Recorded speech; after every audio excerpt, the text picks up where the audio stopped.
Well, it was a big day for Wossamotta U when the chancellor said, "Many colleges are de-emphasizing football. Wossamotta will re-emphasize it." One of the college's first acts was to sign up the Frostbite Falls Flash Bullwinkle Moose, who, aided by Rocky the Flying Squirrel, proceeded to decimate the opposition. No, we just beat the other teams. That's what the man said. Well, why don't he say what he says? But it looked like breakers ahead for Wossamotta, for in a carefully guided hideout, Boris Badanov's Mud City Manglers were hard at work. They were a dreadful band of thugs and killers, coached by our old nemesis, fearless leader, and even he had to use a whip and a chair. All right, we'll try number 17. Hot, 1, 2, 3. Ooh. Uh-oh. Strangler fumbled the ball again. Yeah, I bet the coach gives him a light reprimand. No, I bet he gives him a severe reprimand. You were right. It was just a light reprimand. Yes, with a team of hired goons and criminals, fearless leader was at his best, or worst. I want all of you men to read this sign I'm posting in the locker room. Play carefully. The life you save may be your own. But of course, being villains had certain advantages, too. Achtung! Tackle practice. I want you to tackle that dummy as if it were a Wossamotta U runner. Go! Terrible. Awful. Fearless leader, all the sand is running out of the tackling dummy. All right, which one of you stabbed the tackling dummy in the back? It was me. You stabbed a defenseless dummy in the back? Yeah, what of it? Well, congratulations, my boy. You're my kind of folks. From now on, you're captain of the team. That's the way to talk, coach. When I want your approval, I'll ask for it. Yes, fearless leader. All right, I'm asking. Hooray! Meanwhile, in the chancellor's office at Wossamotta U... Hey, you guys. Yes, Coach Canute. I got a letter here from a team I never heard of, challenging us to a game. What's the team? The Mud City Manglers. Mud City. No. Challenge game? No. They'll pay us $1,000. It's a deal. And so in a short while, the wire services were buzzing with the news. Mud City? Never heard of them. Here's the picture of the team. How do they look? They sure got funny-looking helmets on. Helmets, nothing. That's hair. Bullwinkle, those are girls. Yes, to drive the odds even higher, the wily Boris had dressed his entire team in curly wigs and midi blouses. Bullwinkle, this is terrible. It is? What kind of game can you play with girls? Boy, this really is a children's show, isn't it? Parcheesi, of course. The photograph caused a sensation. Girls Challenge Nation's #1 team. Debutants to tackle Juggernaut. Little did the press of the nation know that the Mud City Manglers were a vicious gang of thieves, blackguards, and unspeakable Turks. All right, girls, and I use the term loosely. Time to check your equipment. Shoulder pads? Check. Spike shoes? Check. Poison for spikes? Check. Switchblade knives? Check. Brass knuckles? Check. Hand grenades? Check. Then we're ready. Just remember one thing. Yes. I want you to behave like ladies. Well, these are shady ladies indeed, and we'll see their fiendish plot unfold next time in Mail Bags or Homely Are the Brave.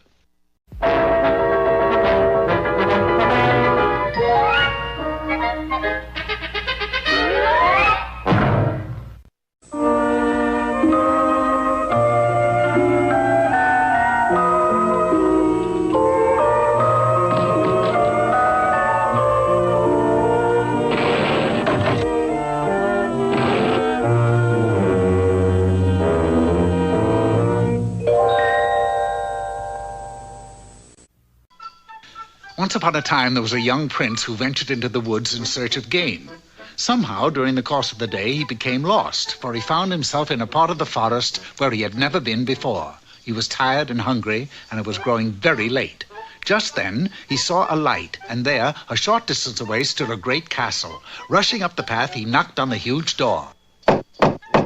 If you're selling weird story magazines, we don't want any. Go away. Wait. I am a handsome prince who has lost his way. Could you spare a 32-course feast in a master bedroom for the night? A prince? Well, in that case, come in. You're just in time for dinner. Taking the lad by the hand, the king led him inside.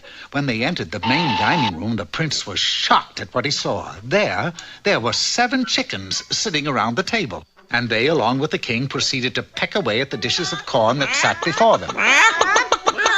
Eat, boy, eat. What's the matter? You haven't picked a thing on your plate. I'm suddenly not hungry. Oh, that's too bad. What's that, Florence?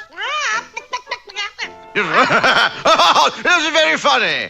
What happened? Florence just told a joke. That's all. Son, I'm glad you came along. I've got a problem. Yes, I noticed that. The king went on to tell the prince an incredible tale of how a witch had come to his castle one dark day and cast an evil spell that had turned all his loving daughters into chickens. Oh, so that's it. Those chickens 7 are your daughters. No, 6 of the chickens are my daughters. The 7th one is the witch herself. And here comes the plot. Right you are. The spell on my daughters cannot be broken until I can discover which of the 7 chickens is the witch. Well, now, this is the sort of thing that all handsome princes wait for.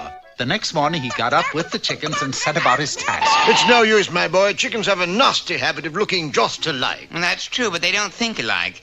The one that's the witch thinks like a witch. With a plan in mind, the prince soon had disguised himself as a beautiful maiden. Your mascara is running, and what's the plan? Simple. I pretend like I'm Snow White. There isn't a witch in the world that can resist a setup like that. Watch this. Lining up the 7 chickens, the prince, in his Snow White suit, ran through the courtyard proclaiming to the top of his voice, I am Snow White. I do so hope that any witch around here that is disguised as a chicken won't give me a poison apple. None of the 7 chickens paid the slightest bit of attention, but an ogre that happened to be casing the castle did. He saw that this was a chance to cop what he thought was a fair maiden, which he wasted no time in doing. But just then, a handsome knight chanced to arrive on the scene and rushed to the rescue. Never fear, fair beauty. I shall save you. With that, the knight flew at the ogre.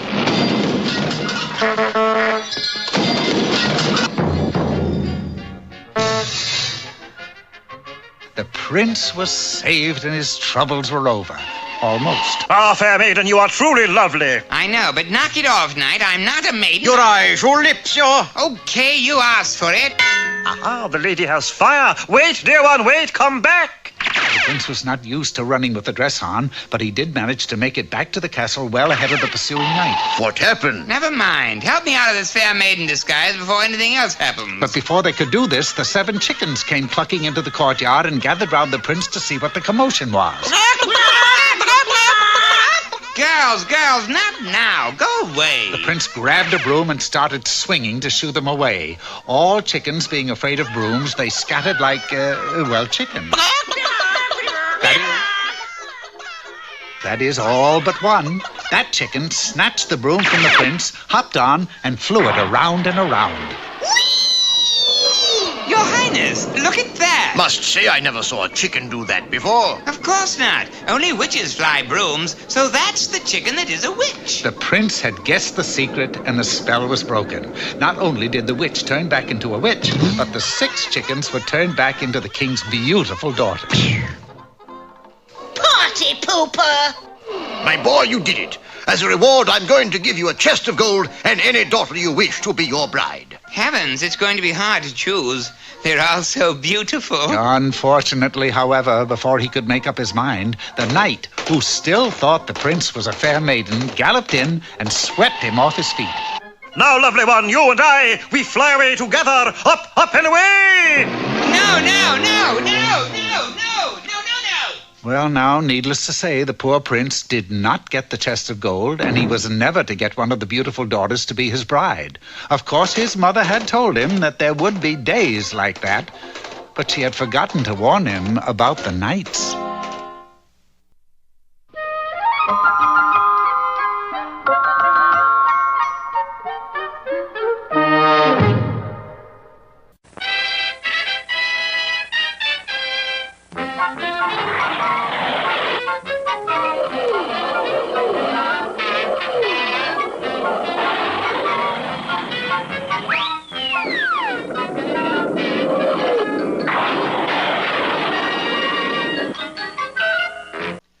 Wossamotta, hats off to you. To thy colors, ochre and Alice blue, we will e'er be faithful and true. Hail, Wossamotta, hail. Better we should be in jail. Hey, Wossamotta, you. The stirring strains of the college fight song herald the big game between Wossamotta U and Boris Badanov's Mud City Manglers. But gee, Rock, the Mud City Manglers are girls. They look awful big for girls. I guess football doesn't appeal to the petite ones. And on the way to the football field, Boris and Natasha dashed into an illegal betting parlor. Okay, Manny, what's the odds on the big conflict? World War III, 6-5 and pick 'em. No, the Wossamotta game. Oh, an unbeaten team playing a bunch of girls? 500 to 1 on Wossamotta. I'll just take me some of that. I'll bet all this on Mud City. And I'll bet all this.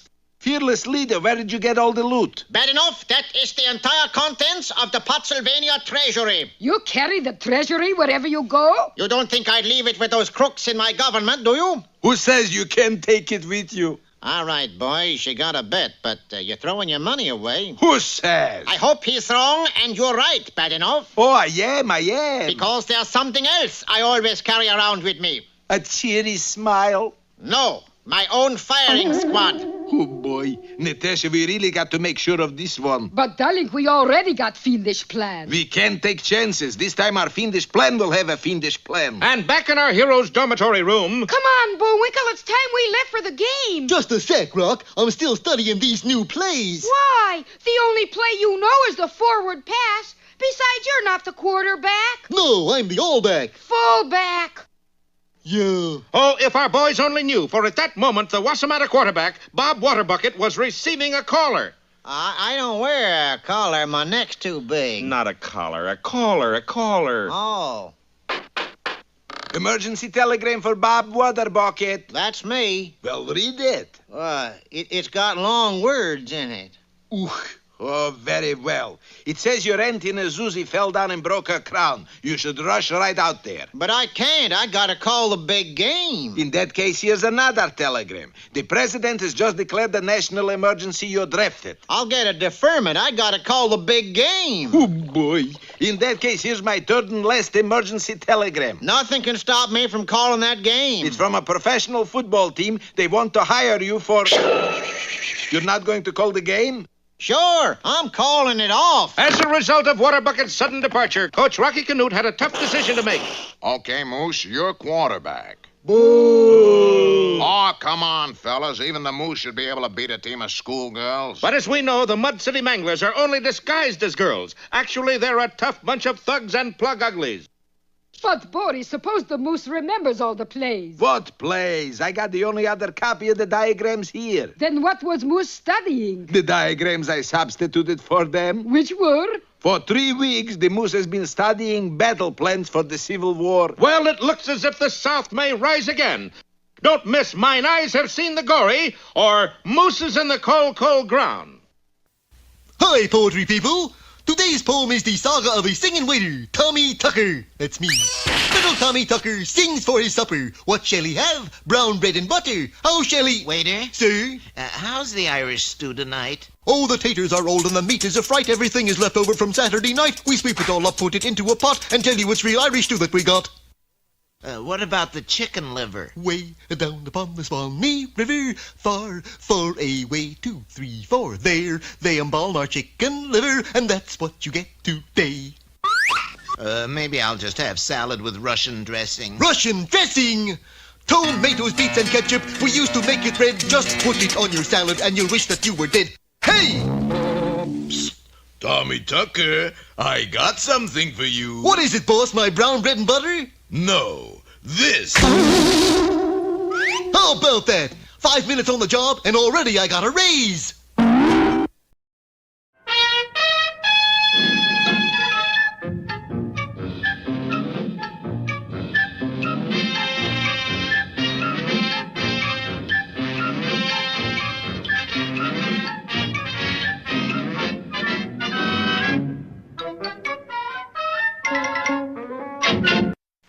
Hello again.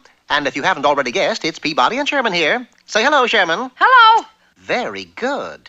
Once again, we are about to take off on another exciting journey into yesteryear. This time, our adventure concerns a very interesting figure. Lady Godiva? Sherman, control yourself. The interesting figure I'm referring to is the infamous but colorful pirate, Captain Kidd. Can I set the Wayback Machine, Mr. Peabody? Why not, as they say on the telly? The year is 1697, the place the high seas just off the coast of Madagascar. Although the Wayback had been making strange sounds of late, it still functioned perfectly. In a fraction of an instant, we found ourselves standing on the deck of a British merchant ship. There's not a soul on deck. A quick glance told me that Sherman's observation was correct, but looking up, I found the answer. The entire crew was perched high atop the mainmast, and before our startled eyes, all but one dove into space, plunged into the sea, and rapidly swam off in the direction of the mainland. The one who remained then took his dive into space, but his aim was poor. Gee, too bad you missed the water. No, it isn't. I planned it that way. You see, I can't swim. Well, tell me, why were you and the others deserting the ship? I'm the captain. They were the crew, and we're all scared out of our wits. Scared of what, Captain? That blasted showboat heading our way. The captain had good reason to be frightened, for suddenly a cardboard false front dropped, revealing a row of ugly cannons which proceeded to fire on us. We're being attacked! Yes, and by that rogue, Captain Kidd. You must have something of value aboard, Captain. And there, standing behind the wheel, was a slot machine. It's due to hit a jackpot any second. If Kidd gets his hands on it, England will lose a fortune. We must make a run for it. And that's when a cannonball struck us at the waterline, and we began to founder. Rushing wildly about the listing deck, the captain shouted, "Don't panic. Keep a cool head." And we did, for at that moment we went under, only to be scooped up out of the water by a large net. Seconds later, we stood facing Captain Kidd, Sherman, myself, the British captain. Har! Before I hits the jackpot, I'm gonna give you 3 swabs a chance to walk to freedom. Oh, I say that's awfully decent of you. Indecent would be closer to the truth, for the walk we were to take was along a plank that stretched out over the water, which was teeming with man-eating sharks, and a few that were dog-eaters, too. Fortunately, the pirate vessel had drifted unnoticed to the shore of an island. Walk! And we did. Off the plank, onto the beach, and into the dense foliage. We expected Kidd to pursue, but all he said was, "Who cares if the sharks didn't get them? They'll never get off this here deserted island. Heave-ho, me hearties!" And with that, they sailed off into the sunset while the captain frantically ran up and down the beach shouting, "Don't panic. Keep a cool head." Does this mean we're moroned? That's marooned, and we're not. You mean this isn't a deserted island? It's an island, all right. Manhattan Island. 5 minutes later, we were inside a cab racing for LaGuardia Airport. Do you think we can get to Kidd before he hits the jackpot? If we catch the 5 o'clock jet, there'll be no problem at all. How do you know where to find him? Well, he has to be at one of 2 places, Pittsburgh or Tortuga in the Caribbean. We settled for Tortuga because we missed the jet for Pittsburgh. As for Captain Kidd, he hadn't overlooked a thing. We were not only flying in a pirate airplane, but we had a pirate pilot and a pirate stewardess. We landed in Tortuga and were immediately brought before Captain Kidd. Har! I don't know as to how you blokes got off the island, but as soon as I hit this jackpot, I'll take care of you for keeps.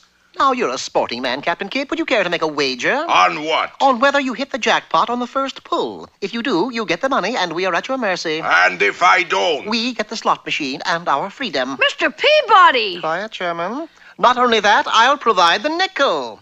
That was the straw that broke the captain's back. He took the coin, eagerly placed it in the slot, smiled confidently, and pulled the lever. It came to a stop on a lemon, an orange, and a grapefruit. You lose, Captain. Mr. Peabody, how did you know it would stop on a lemon, an orange, and a grapefruit? Elementary, Sherman. You can see right here on the front it says, "Made in California." Mr. Peabody, you have England's dying gratitude, or something like that. From the edge of the pier, we watched the captain and the slot machine, which still hadn't paid off, sail happily back to England. What about Captain Kidd? He gave his promise to give up buccaneering and acquire an education. You mean he went to school? Yes, to Ohio University, where he proudly wore the school sweater with his name on it, which incidentally gave birth to a famous saying. Which saying was that? Oh, you kid.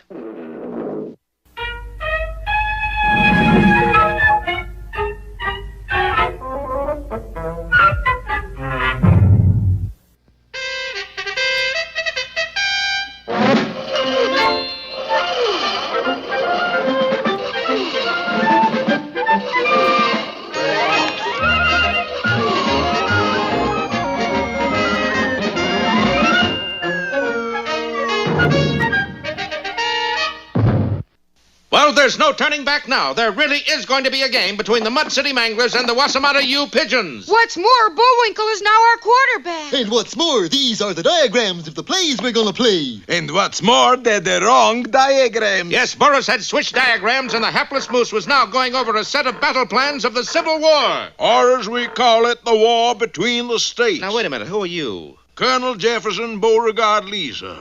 Yeah, but you're not part of our story. No, I'm from the League of Confederate Correctors. The League of Confederate Correctors? Every time a program refers to the late unpleasantness as a Civil War. You show up and correct them? That's right, Shug. We call it the war between the states. Yeah, but... I just can't abide the word civil. Meanwhile, in the locker room of the Mud City Manglers... Remember, if any of your opponents walks off the field under his own power, it means 20 lashes. All right, men, and I use the term loosely, take the field. The teams lined up, and Wossamotta kicked to the Manglers. Instantly, there was a huddle, and when it broke up, nobody appeared to have the ball. Who we supposed to tackle? Come on, which of you girls has the ball? What do you think I am, a rat? You got it, lady? And before the astonished crowd, the Manglers strolled innocently down the field past the baffled Wossamotta players. Then as they reached the goal line, one of the scoundrels pulled the deflated ball from under his midi blouse. Touchdown! Touchdown! Any objections, wise guy? Miss, I'll thank you to keep a civil tongue in your head. A war between the states, tongue. Oh, boy. Now, wait, Mr. Referee. Did that really count 6 points? Well, of course not, Rocky. Ooh, it counted 7 points. Well, with the referee intimidated, the Manglers had it all their own way. Hup! Pass it, Bullwinkle! Ollie! Oop!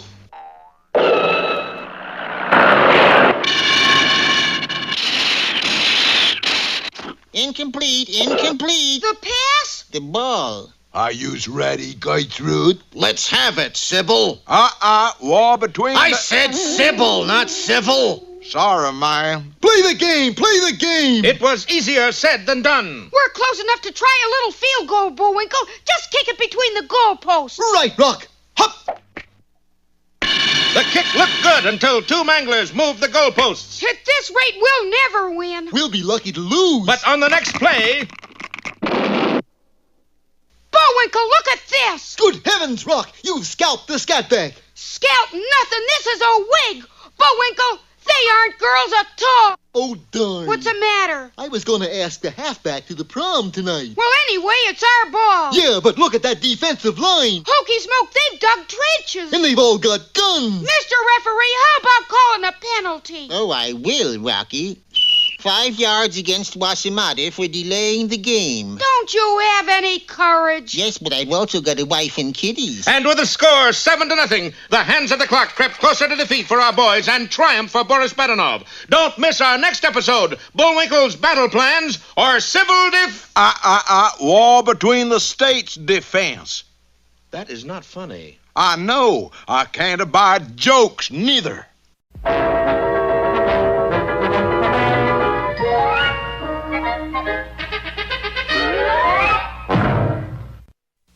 For all of you who want to become tigers in the field of journalism, here is Mr. Know-It-All. Hello, copycats. Today's subject is how to be a star reporter. In order to be star reporter, you got to bring back scoop. You can count on me, Chief. Here is hot scoop. Cover big boat fire at Pier 12. Are you sure there's a boat on fire, Chief? Positive. I lit it this morning on my way to the office. Running up the gangplank of the burning boat, you rush down into the hold, where you find the fire burning merrily. This will be the hottest story of the year. Grabbing a nearby can of water, spelled G-A-S, you dash it into the flames and await results. Hello, Chief. About that fire. Got another scoop for you. Rush over to zoo. His 2-day-old tiger cub smoking cigar. Are you sure there's a 2-day-old tiger cub smoking a cigar? Positive. I lit it this morning on my way to the office. Dashing to the zoo, you rush into the cage, clearly marked Tiger. E-L-E-P-H-A-N-T, Tiger. Once inside, you proceed to spank the 2-day-old tiger, which weighs 40 tons and is smoking the longest cigar you have ever seen. Hello, Chief. About that 2-day-old tiger. Never mind that. Come back to office. Is man about to jump off roof? Are you sure, Chief? I ought to be. It's me. At last you are to get your scoop. And did you get your scoop, Mr. Know-It-All? I certainly did. I stopped off at an ice cream parlor and got 2 of them. See? Tutti Frutti and pistachio.